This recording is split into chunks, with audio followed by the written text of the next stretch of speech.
He'd do anything for peace. Fight, kill, even eat a beach covered in dicks. He's the DCEU's delightfully dim douchebag, and today we're gonna go over everything you need to know about Peacemaker.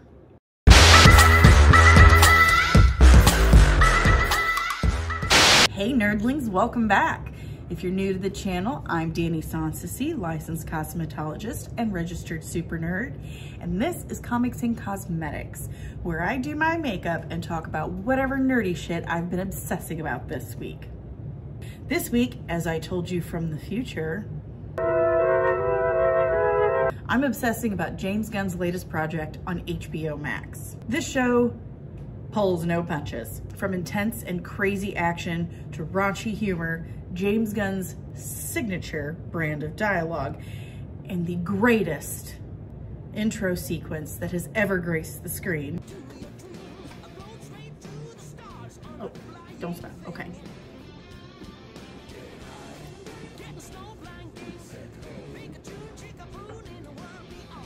Am I doing it? Am I?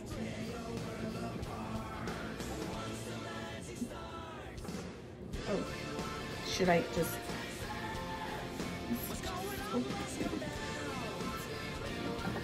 I'd say watch John Cena in the new show on HBO Max, Peacemaker, but you can't see me. My time is I can't recommend this series enough. I've watched it, all 3 episodes 3 times so far, but I wouldn't be me if I didn't first break down the comic book origins and canon and what they changed for live action. So without any further ado, let's dive right in. Peacemaker was created by Joe Gill and Pat Boyette, and he first appeared in Charlton Comics Fighting 5 issue 40 in 1966. He was so popular and his backstory did so well that even after the Fighting 5 was no longer in publication, after that series ended, the readers avidly wrote Charlton Comics begging for more Peacemaker. Because of this, he got his very first 5-issue run. He became one of Charlton Comics' biggest heroes. However, like the story goes for many other comic publishers, they eventually dissolved. And in 1983, DC bought up several of their properties, including The Question, Blue Beetle, Captain Atom, and Peacemaker. Peacemaker made his DC debut in 1985 in Crisis on Infinite Earths number 6.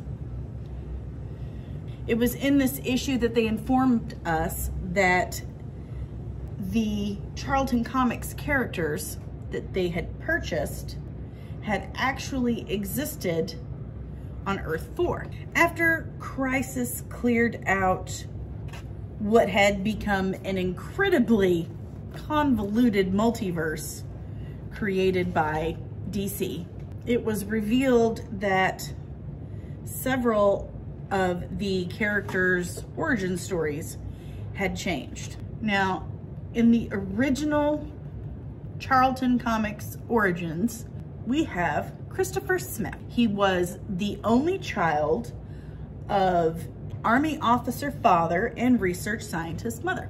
He was a diplomat sent as part of a peace envoy to the Geneva Peace Conference in Switzerland. We find out that Chris has a side mission that he's been working on. He's trying to stop this guy named Emil Bork.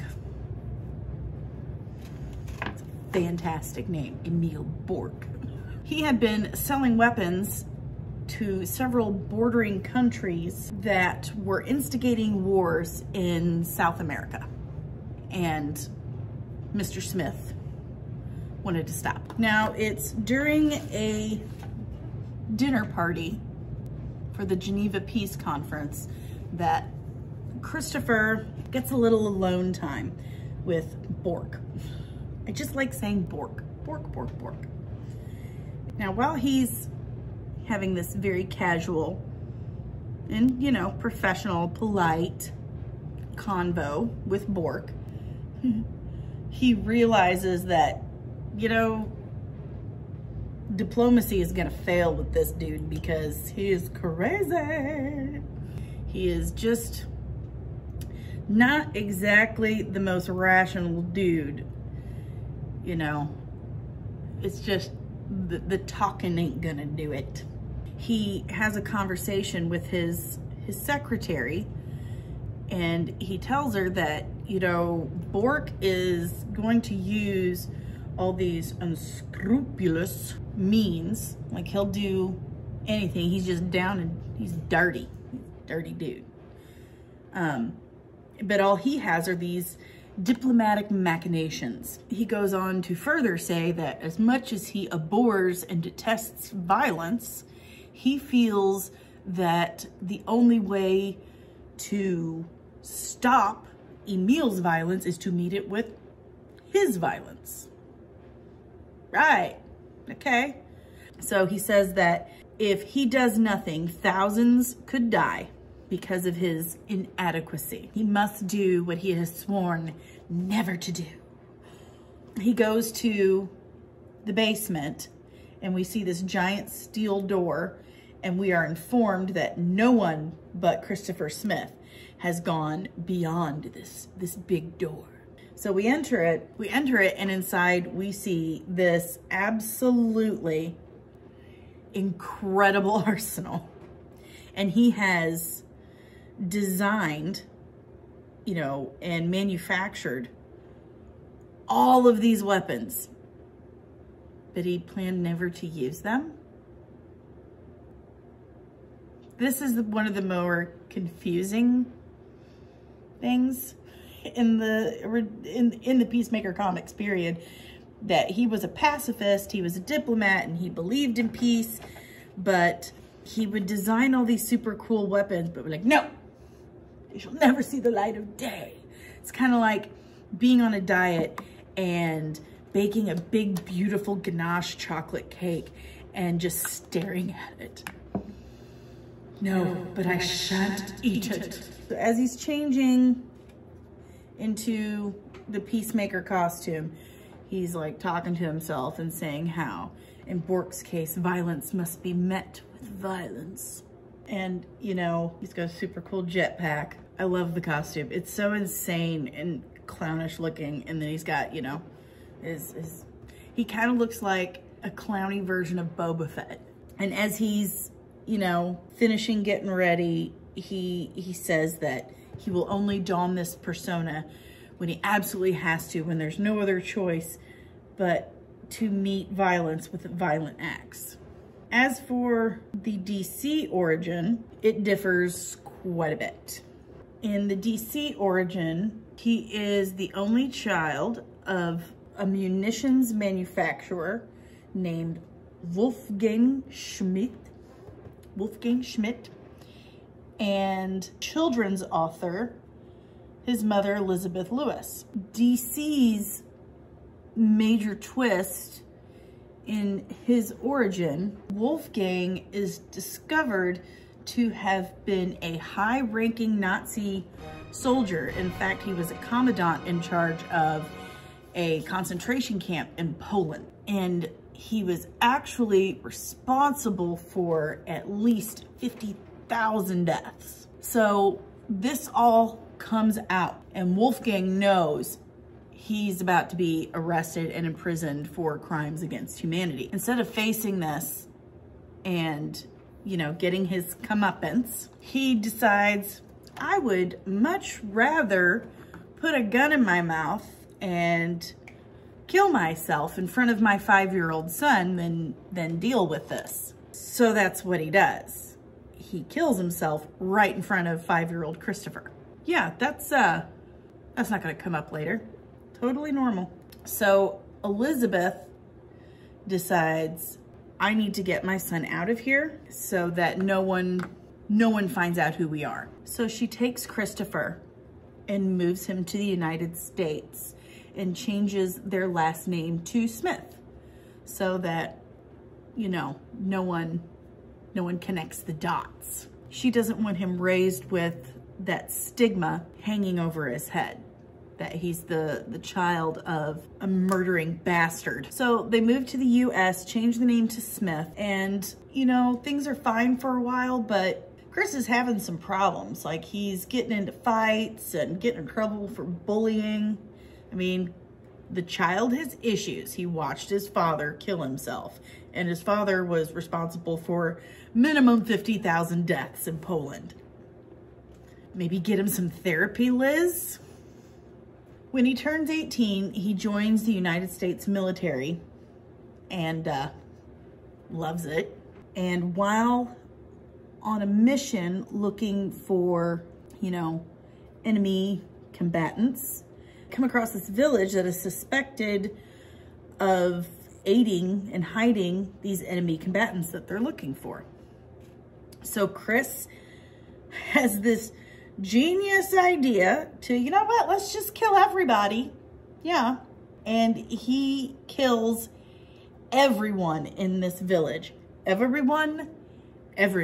Men, women, children. He killed them all. If you're thinking to yourself, this kind of sounds familiar, you would be absolutely right. Because DC ended up using Peacemaker as inspiration for the comedian later in the Watchmen series. He is arrested for these war crimes and imprisoned. And while in prison, they offer him, like, he's in prison for a while, and eventually they come to him and say, hey, so we've got this proposition for you. We have this new program. It's super high tech.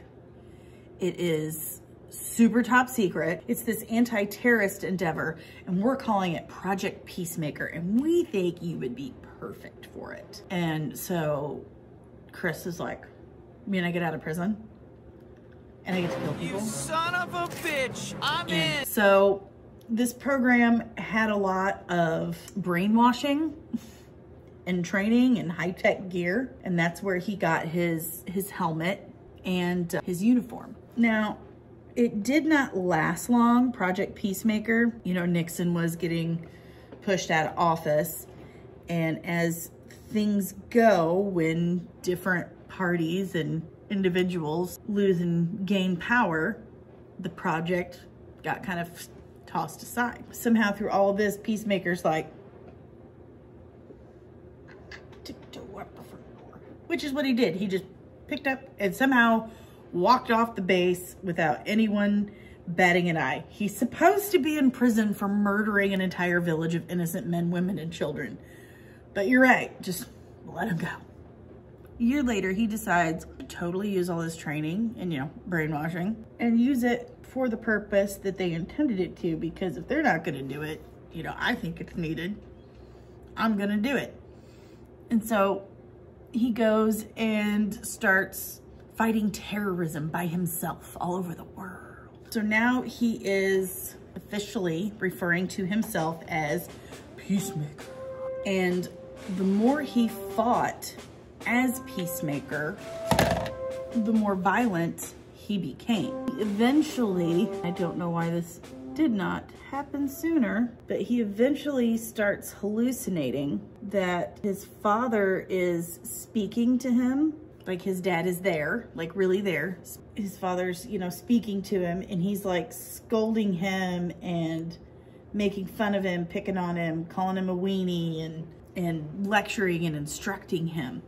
Well, at the same time, he starts then believing that all the people that's been killed by terrorism, all the people that he's killed, are being absorbed into his helmet, and they are also talking to him.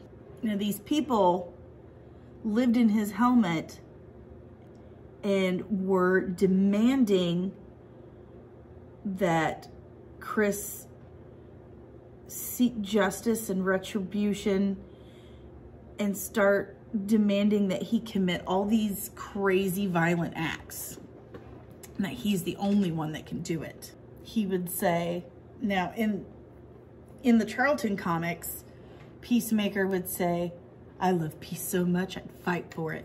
Well, now he's saying, I love peace so much I'd kill for it. Last year in the Suicide Squad comic, it seemed they were taking Peacemaker back to his Charlton Comics roots, again making him a former diplomat who reluctantly took on the mantle of Peacemaker. And even if you compare that issue of Suicide Squad to his Fightin' 5 first appearance, it's very reminiscent. The panels, even like he's wearing a suit and the fedora. It's not a fedora. I know what it's called, but it's gone. He's wearing the hat and the suit with DC behind him. They're definitely paying homage to his original roots. He states that Waller imprisoned him, like threw him in Belle Reve on some trumped up charges just so she could use him and put him in charge of the Suicide Squad. I mean, I wouldn't put it past a government agent, to be perfectly honest. Now, some of the story arcs that I would recommend for Peacemaker, I mean, definitely the Charlton Comics Fightin' 5 run, because that establishes Peacemaker and we get to follow him fighting terrorism all over the world. And then in 1987, you know, clearly after he's been purchased by DC, you know, 4 years later, he finally gets his first DC run. In this, he's tracking down terrorists. He's tracked them down to this Charles de Gaulle airport in France. But like all Peacemaker comics and storylines, his obsession with peace by any means necessary grows to this staggering point where those around him are becoming increasingly more concerned with his health and mental stability. Like, they're genuinely concerned that he is going to go batshit crazy and kill everyone, to the point where his maid actually turns out to be a secret psychiatrist. He's trying to like talk him down nonchalantly. So he follows these terrorists to the Charles de Gaulle airport in France. And, you know, he's fighting this guy named Dr. Zinzin. Like, we all know that comics were mildly problematic back in the 80s. All we can do is look back and have a chuckle. Remember I said that Christopher Peacemaker had been hallucinating that he was seeing his father, like seeing his father. You know, his father was basically abusing him all over again. He's harassing him and chiding him to be more violent, etc. Well, as he's fighting Dr. Zinzin, you know, he's basically at the same time fighting Ghost Daddy. And this is something he's been doing all the time, nonstop, for like ever. You know, every second of every day, he has this ongoing battle with the ghost of his father. And obviously, it's making him a little cray-cray. A little cray-cray. When he finally defeats Dr. Zinzin, he simultaneously defeats the ghost of his father. Yay! Take that, ghost Nazi scum. He shows up occasionally in other DC comics after that. You know, he didn't have a whole lot of his own issues outside of, you know, that 5-issue run until, you know, Waller makes him the leader of the Suicide Squad. He had associations with Checkmate, which is, you know, another kind of offshoot group, and Shadow Group, I think that's what it's called. A couple of different offshoots from Suicide Squad. But we've really just recently, you know, since James Gunn's The Suicide Squad came out last year, we've recently seen a resurgence in, you know, Peacemaker in the comics. Let's talk Peacemaker's superpowers and abilities. Let's talk powers and abilities. First off, trick question. Peacemaker doesn't have any superpowers. He's a normal, old, everyday human. He's just super swole. Like, he has overtrained. He has a whole lot of creatine and whey protein in his kitchen cabinet. He basically is John Cena, but with a whole lot of military training and weapons expertise. Like, all the expertise. He is a master. He is a master at hand-to-hand combat and gymnastics. I don't know if you have ever done gymnastics, but there is a reason why you normally see itty-bitty little girls doing gymnastics, because you got to be kind of lightweight and flexible to pull it off. If you're like a super muscular 250-pound, 6'4" dude, something tells me you're gonna struggle with it a little bit. But he is apparently, you know, a master at this. Now, he is also proficient in weaponry. Which weaponry, you ask? All the weaponry. All the weaponry? All of it. So, he can very happily gymnast kick your ass or punch you very hard in the face, or he can just grab one of his many guns and just blow you to itty bitty bitties. And that's his favorite. That's why he carries one on his hip everywhere he goes. He loves shooting. Now, his uniform, pretty fancy schmancy too. It's not just for him to look pretty. It is a very thin body armor that he has developed himself. Remember, his mom in the Charlton universe is a research scientist. And in the DC universe, he had inherited this company, this PAX facility in Switzerland, and he had all kinds of access to their technological and munitions advancements. So he developed this thin, lightweight body armor that just so happened to make him look super tough. Now, his helmet, of course, has uses. It is heat and pressure proof and contains sophisticated surveillance technology. So basically, he has an Alexa.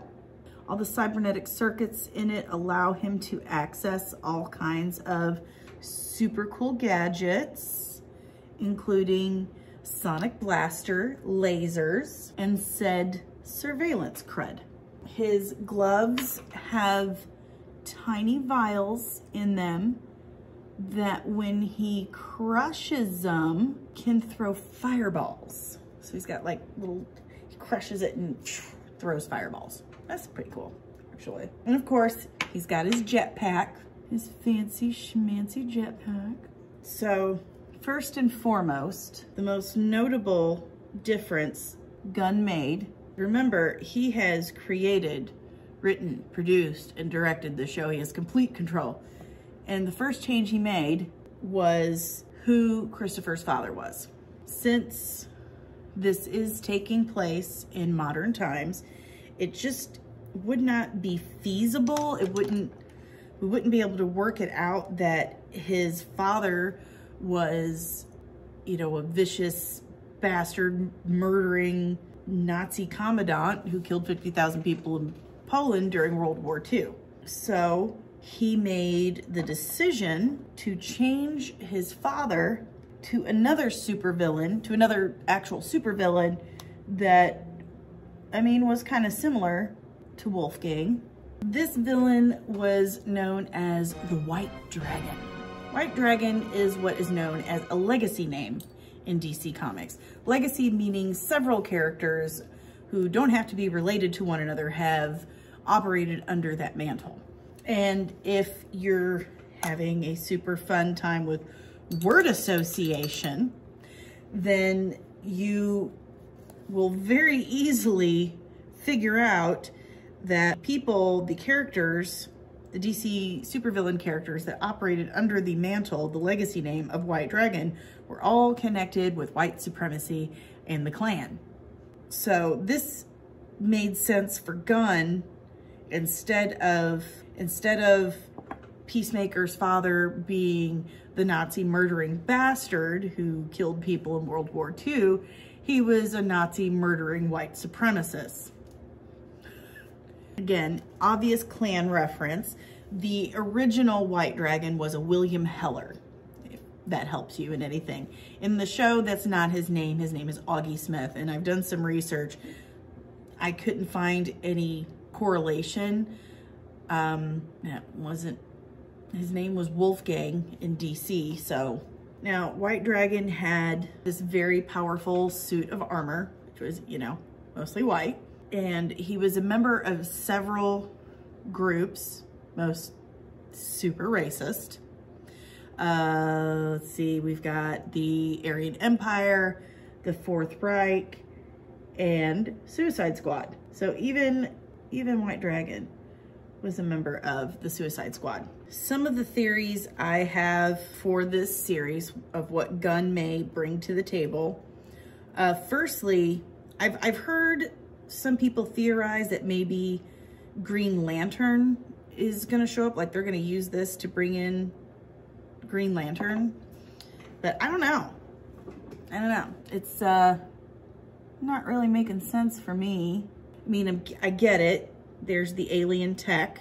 First of all, spoiler warning.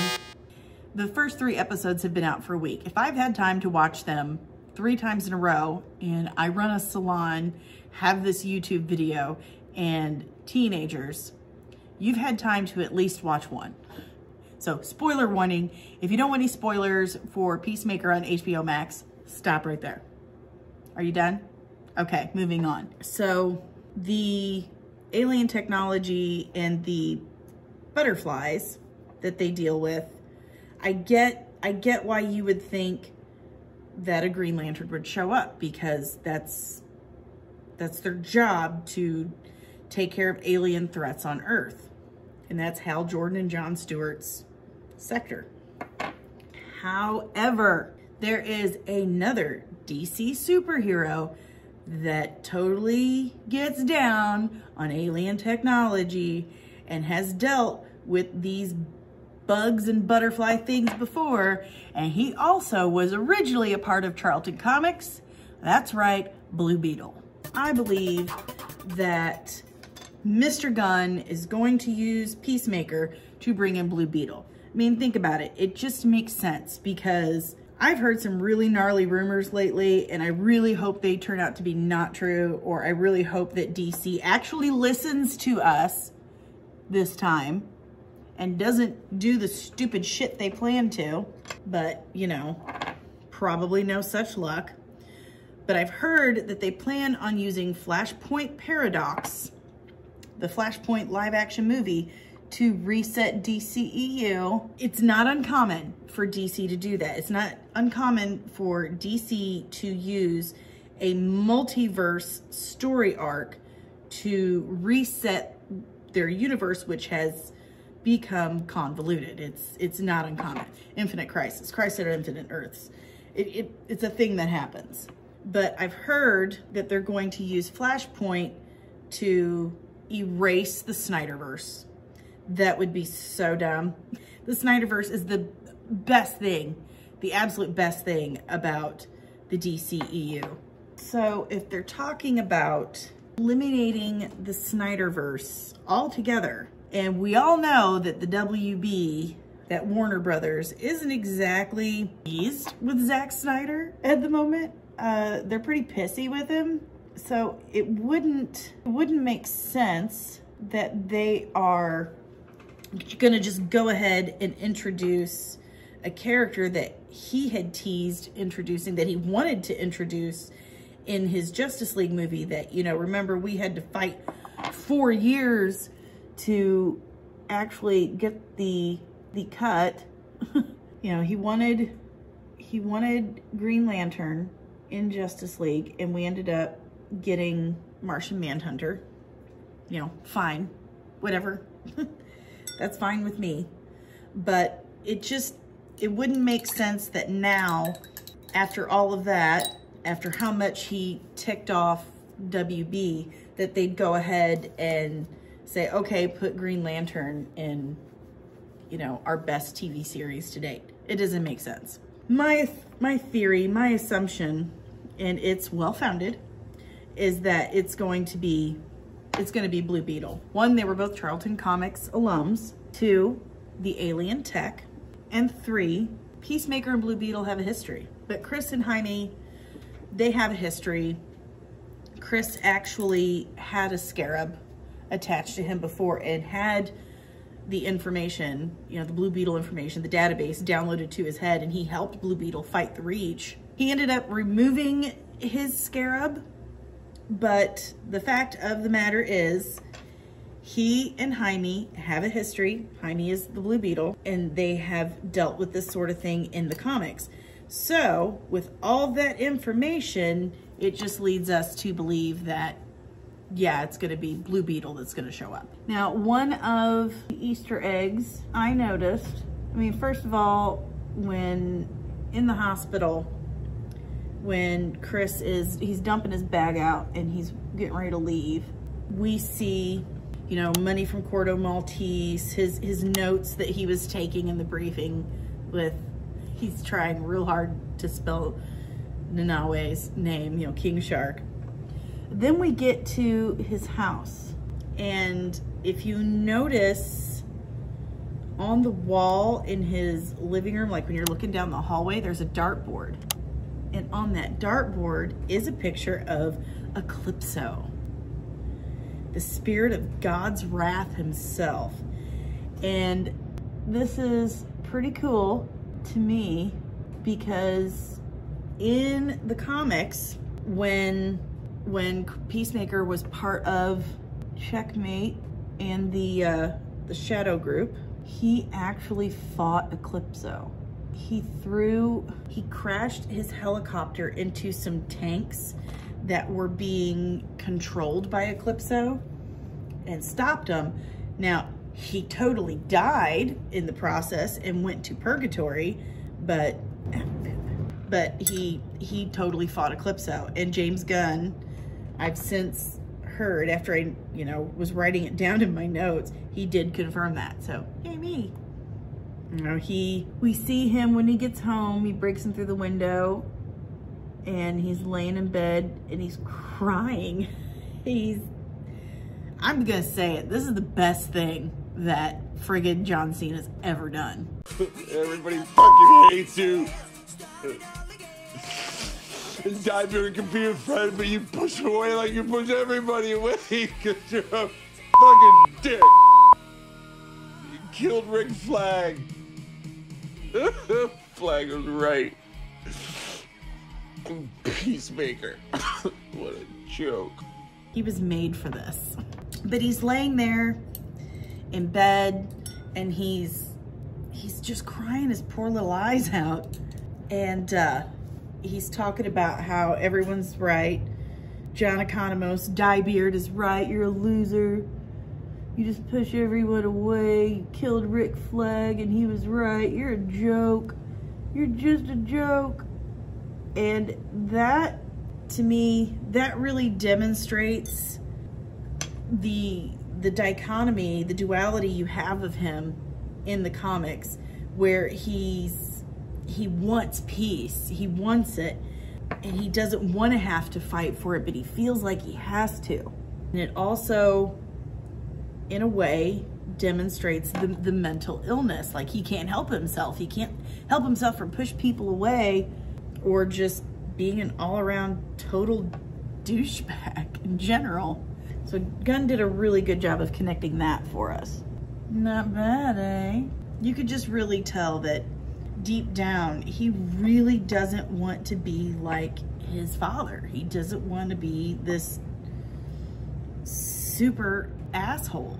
And we gotta talk about how freaking awesome that lair of Robert Patrick's was. Augie Smith's lair in there, how it just kind of portals out in the scabies helmet. Now, when he's sitting there talking to Mund and the other team, his handlers, he's asking for stuff. Oh, we're gonna do this, we're gonna do that. And he goes, can I get a jetpack? Total nod to the jetpack he always wore in the comics. Love it. I hope he gets a jetpack. Please, please give John Cena a jetpack. The name of the video store that they set up shop in is Henenlotter's. That's an Easter egg, but not a Peacemaker Easter egg. It is a James Gunn Easter egg. James Gunn got his start with B-movie director Frank Henenlotter, who was a master of making the most out of a very low budget. He was a mentor to Gunn. That's where he got a lot of his famous brand, was making the most out of a little. I like to think it's a bit of a Midwestern thing, a bit of a Missouri thing. Another thing that James Gunn threw in for us was a very little known character from DC Comics, similar to, you know, Spider-Man's Mxyzptlk. When he's sewing John Cena up, he says that he'd rather be with Harley Quinn, he'd rather be with the Weasel, who was also played by James Gunn's brother Sean Gunn in the Suicide Squad, and it basically announces to us that, yeah, Amanda Waller knows Weasel's alive. He survived. He's just running around somewhere in the DC fictional country of Corto Maltese. But he also says that he'd rather be with Batmite rather than Peacemaker. Again, Batmite is a character similar to Mr. Mxyzptlk. He's an interdimensional character, very tiny, and he's obsessed with Batman like Mxyzptlk is obsessed with Superman. And he is canon. He's a real character. So that means that somewhere, sometime, Batfleck, Ben Affleck's Batman, had a run-in with Batmite. I don't know about you, but that just sounds adorable, and I would watch that movie. I would pay money. Also, you know, the town they're in, Evergreen, that is a Green Lantern town in DC Comics, so that's probably another reason why a lot of people think that we're gonna get some Green Lantern action. But the car also says in Charlton County, which if you're keeping up, if you've been paying attention, then that is a nod to Peacemaker's origins as a Charlton Comics publication. So that's sweet. Good for you, James Gunn.